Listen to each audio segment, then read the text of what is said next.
के मणिराम दास छावनी के महंत व श्रीराम जन्मभूमि तीर्थ क्षेत्र के अध्यक्ष महानृत्य गोपाल दास 27वें जन्मोत्सव पर संत सम्मान समारोह का भव्य आयोजन संपन्न हुआ, जिसमें देश विदेश से संत महंत बड़ी संख्या में अयोध्या में जुटे। वही संत महंतों ने भव्य समागम में सभी रामनगरी से एक बार फिर से हुकार भरी है। उनका कहना है कि जिस तरह से प्रभु श्री राम के मंदिर के लिए समाज एकजुट हुआ था, अब उसी प्रकार श्री कृष्ण जन्मभूमि पर देवी भव्य मंदिर महाराज नृत्य गोपाल दास के सानिध्य में बनाया जाएगा। सभी ने संकल्प लिया। इस दौरान उन्होंने मीडिया से बातचीत में कहा कि ये जन्मोत्सव न केवल अध्यात्म का प्रतीक है, बल्कि विश्व भर के संतों को एक मंच पर लाने का कार्य भी कर रहा है। इस समारोह में उपस्थित संतों ने अपने आध्यात्मिक अनुभवों और विचारों को साझा करते हुए धर्म संस्कृति की रक्षा और प्रचार प्रसार पर बल दिया। बता दें कि सोमवार के शाम को मणिराम दास छावनी पीठ में संत सम्मान समारोह का आयोजन में देश विदेश से पधारे अनेक संत महंतों का भव्य समागम देखने को मिला।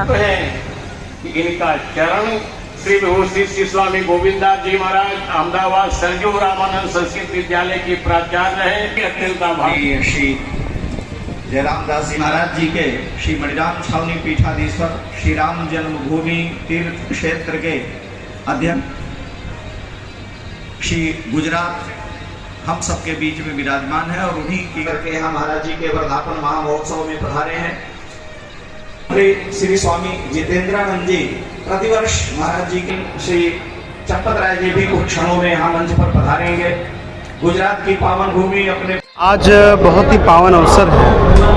हमारे साधुता, वैष्णवता, त्याग, तपस्या के जीवंत विग्रह परम पूज्य छावनी पीठाधीश्वर श्री श्री 1008 श्री नृत्य गोपाल दास जी महाराज का 87वां प्राकट्य पर्व है और उस उपलक्ष्य में देश भर के कोने कोने से आए हुए संतों की आज एक गोष्ठी हुई, संत सभा हुई और उस संत सभा में तत्काल भारत की जो परिस्थितियां हैं, वर्तमान परिप्रेक्ष्य में जो भी घटनाक्रम चल रहा है, इस विषय पर हिंदुओं का मार्गदर्शन कैसे हो सकता है, इस संबंध पर और महाराज श्री का जो जीवन वृत्त रहा, महाराज जी को जो सेवा शुश्रूषा रही, उस संबंध में संतों ने अपने उद्गार रखे हैं। सबने अपनी प्रसन्नता व्यक्त की और सबने ये सामूहिक रूप से कामना की है कि महाराज जी इसी प्रकार स्वस्थ रहें। अभी राम जन्मभूमि को हमने उनके नेतृत्व में बनते देखा, कृष्ण जन्मभूमि पर उनके नेतृत्व में दिव्य भव्य मंदिर को बनाना, ऐसा संकल्प सबने लिया है।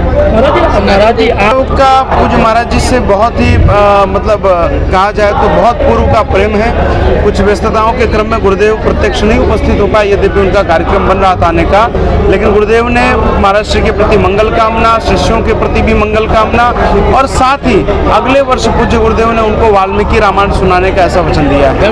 किस तरह की हुई है, वार्ता हुई है? आज अनेकों चर्चाएं हुई यहाँ पर। जिस प्रकार से हिंदुओं पर एक तरफ से कुठाराघात किया जा रहा है, हमारी संस्कृति और हमारे संस्कारों को विखंडित करने के लिए प्रयास हो रहे हैं, इन सभी विषयों पर आज संतों ने अपने उद्गार रखे। महाराज के जन्मदिन की बहुत बहुत बधाई है। इसी प्रकार 108 वर्ष कम से कम हम लोग बधाई देते रहें, ये हमारी मनोकामना है। इस बधाई के उपलक्ष्य में देश की जनता से निवेदन करना चाहता हूँ कि जल्दी से जल्दी भारत हिंदू राष्ट्र बने। हिंदू राष्ट्र बनने से पहले समान नागरिक संहिता लागू हो, जनसंख्या नियंत्रण कानून लागू हो, ये मेरा निवेदन है। आज धर्म संसद में क्या होगा? धर्म संसद में महात्माओं ने पूज्य नृत्य गोपाल दास जी महाराज का अभिनंदन किया और भगवान से प्रार्थना किया कि 27 हो, मैं तो चाहता हूँ 108 आयु कम से कम हो।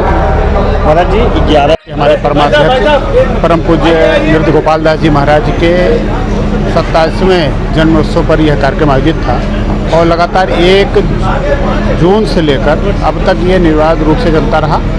देश के अनेक हस्तियां यहाँ पर सम्मिलित हुई, चाहे वो धार्मिक क्षेत्र की रही हो, चाहे सांस्कृतिक क्षेत्र की रही हो, चाहे वह राजनीतिक क्षेत्र की रही हो और या जो है हमारे सेवा कार्यों से जुड़े हुए लोग रहे, सभी इसमें सम्मिलित, सभी गौरवान्वित हुए कि महाराज जी शतायु हो, वह हम सबको आशीर्वाद प्रदान करते रहें और इस प्रकार से अयोध्या की ख्याति जो है उनके चरणों में वो प्राप्त होती रहे, क्योंकि श्री राम जन्मभूमि के निर्माण के साथ साथ जिस प्रकार से ये आंदोलन चला उसमें महाराज जी की जो भूमिका थी उसको सभी ने देखा। आज महाराज जी स्वस्थ हैं और हम सब चाहते, ये हम सबकी यही इच्छा है कि वह शतायु हो, दीर्घायु हो और हम सबको आशीर्वाद देकर आगे का भी कार्य वह उनके नेतृत्व में, उनके सानिध्य में, उनके आशीर्वाद से चलता है।